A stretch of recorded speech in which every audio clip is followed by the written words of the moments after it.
Kebal ñi ngi lay ziar di ñëw di yeeslu di feddali sa kóllëre at àdduna parce que nag àdduna kat suñ koy wax tey fii ci jamono ji ñu toll mooy sa maama tax parce que lim fi def at fi mu toll ba tax li yëngal jamono muy diggante Russie at fële ñuy wax que ni bëgg kaa teggi sax ci biir Russie bokk ci biir Russie parce que ñun duñ ko nangoo def ñun nekk der bu ñuul nekk benn nit bu ñuul bu nekk ci seen biir nekk benn africain nekk sénégalais waaye nag nekk sa njaboot yàlla def ñun sa njaboot lañ loolu lépp seen sa barke la sa barke la ba tax na fii ñuy wax muy livre bii ñu yor man rek maa fi nekk ci àdduna bi ba mu daj nit ku ñuul man maa fa nekk maa nekk noonu loolu nag tey lépp dañuy jàpp que ni sëñ bi li mu def ci àdduna bi def ko ci Afrique def ko at nit ku weex moo indi lii moo tax ñun Sénégal fu ñu dem rek sëñ Touba moo ñu fay téye loolu moo tax fu ñu dem tamit kenn duñu fa jiitu loolu moo waral tey président Macky Sall mooy premier président africain di benn président nit ku ñuul koo xam ne Russie yi bind nañ ko ci seen journal bi nag duñ fi bind ku nekk bañ ko waxee am na benn njiitu réew ci Afrique bu ma woo ba ma ñëw mu ne ma dama lay jox nationalité ba pare jox la téeméeri million nga bind ma fii nga fexe ba ñu bind ma fii waaye Macky Sall mi sax si sensu Serigne Touba la amee ñu bind ko fii kon boog loolu mënoon naa nangu loolu yëpp parce que alal daa neex waaye sëñ Touba mën nañu ci suñu deret ba mënuñoo nangu loolu moo tax ñu bind ko fii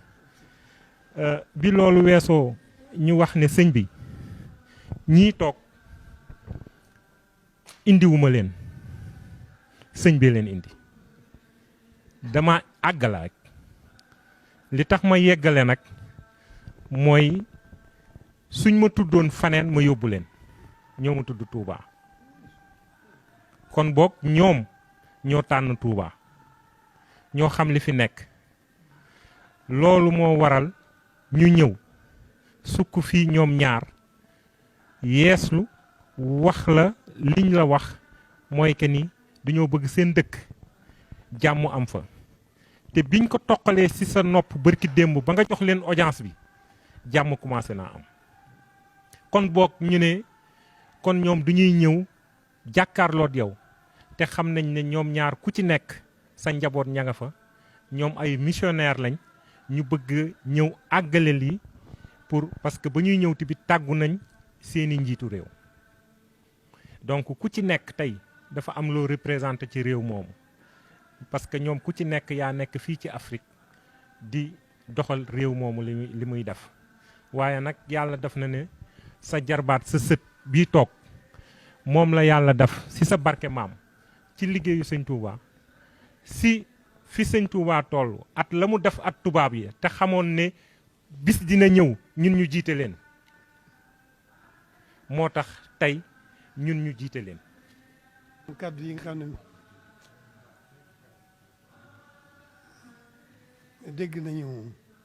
dégg nañu kàddu yi sëñ Abdoulaye Sow wax ci li leen tax a jóg dégg nañ ko bu baax a baax a baax. Abdoulaye Sow il a bien compris le pourquoi de ce déplacement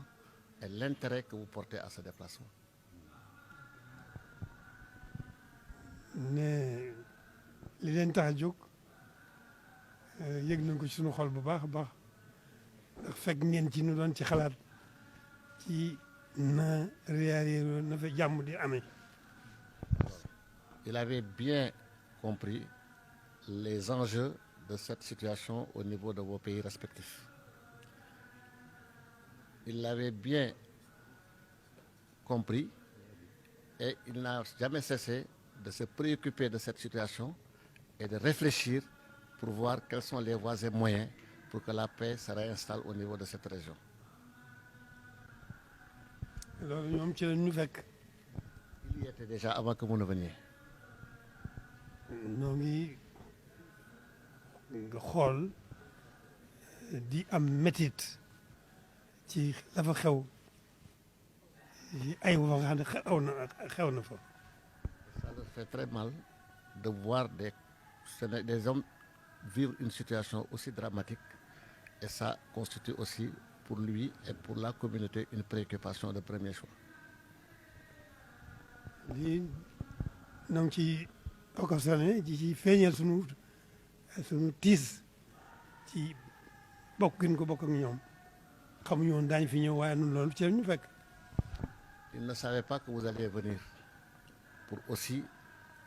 lui montrer votre préoccupation à cette question. Ça a été déjà une préoccupation pour lui et il était en train de voir, de réfléchir comment trouver une solution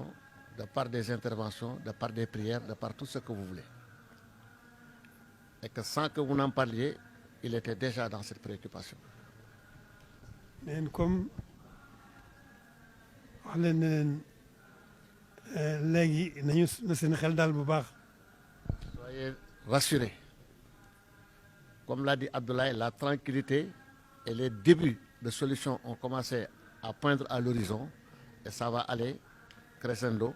et Inch'Allah Rabbi, il y aura ce que l'on souhaiterait avoir dans cette situation.